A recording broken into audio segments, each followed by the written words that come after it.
नमस्कार, बहुत स्वागत है आपका न्यूज़ 18 के डिजिटल प्लेटफॉर्म पर। मैं हूं आपके साथ अंशिका पाठक। हॉर्मुज स्ट्रेट एक बार फिर बंद हो गया। शनिवार को 2 भारतीय जहाजों पर गोलीबारी हुई। गनीमत ये रही कि इसमें कोई नुकसान नहीं हुआ। कंफ्यूजन के कारण गोलीबारी हुई क्योंकि शनिवार को पता ही नहीं था कि हॉर्मुज खुला है या नहीं। शुक्रवार को ही हॉर्मुज स्ट्रेट को खोला गया था, लेकिन अमेरिकी राष्ट्रपति ट्रंप की धमकियों और नाकाबंदी के कारण इसे फिर बंद कर दिया गया। अमेरिका और ईरान की जंग अब उस मोड़ पर पहुंच चुकी है जहां बातचीत भी चल रही है और गोलियां। दोनों देशों के बीच सीजफायर करवाने की कोशिशें हो रही हैं, लेकिन बात बनने की बजाय बिगड़ती हुई दिख रही है। अमेरिकी राष्ट्रपति डोनाल्ड ट्रंप जहां अपनी जिद पर अड़े हुए हैं, तो ईरान भी पीछे हटने को तैयार नहीं।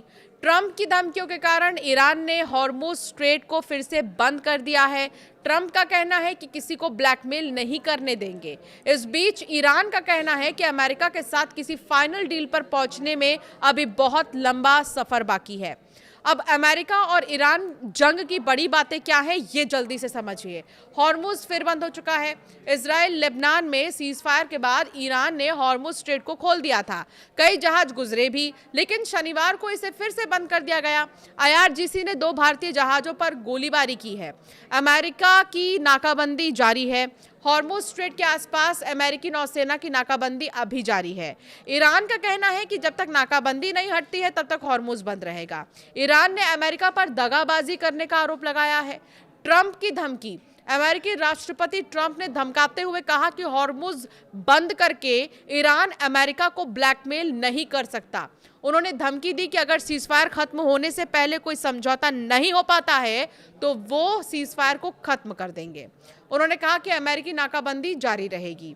इसके अलावा माना जा रहा था कि अमेरिका ईरान में जल्द ही समझौता हो सकता है। हालांकि ईरानी संसद के स्पीकर मोहम्मद बाघेर गलीबाफ ने कहा है कि अमेरिका और ईरान के बीच किसी समझौते तक पहुंचने में अभी काफी लंबा सफर तय करना बाकी है। कुल मिलाकर अभी कुछ भी ठीक नहीं है। सीजफायर कब तक रहने वाला है या कब खत्म हो जाए, कुछ भी कहा नहीं जा सकता।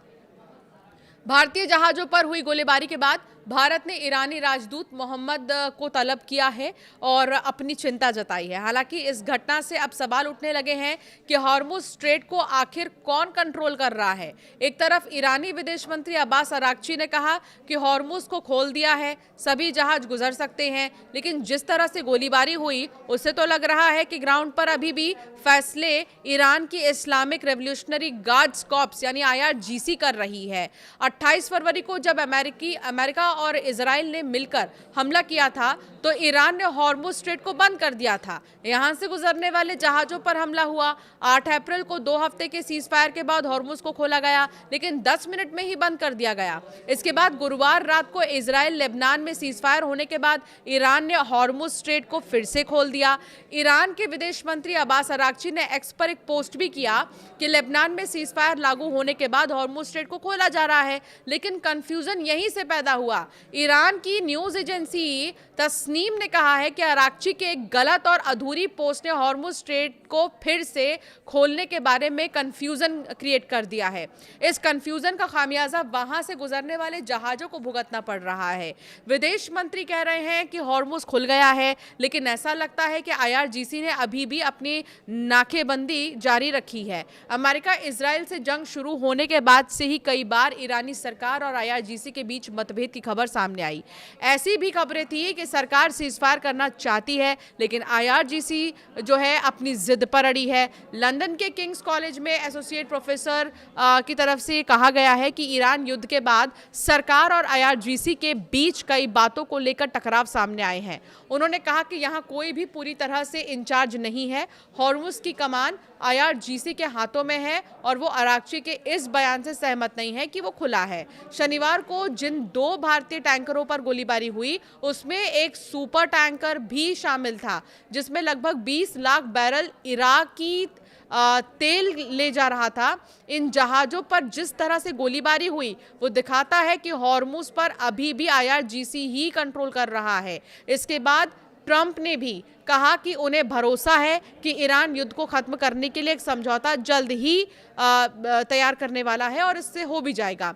ईरान के उप विदेश मंत्री सईद खतीबजादे ने एक इंटरव्यू में बताया कि अमेरिका के साथ बातचीत हो रही है, लेकिन अमेरिका बहुत ज़्यादा मांग रहा है और बातचीत इतनी आगे नहीं बढ़ी है कि आमने सामने की बैठक हो सके।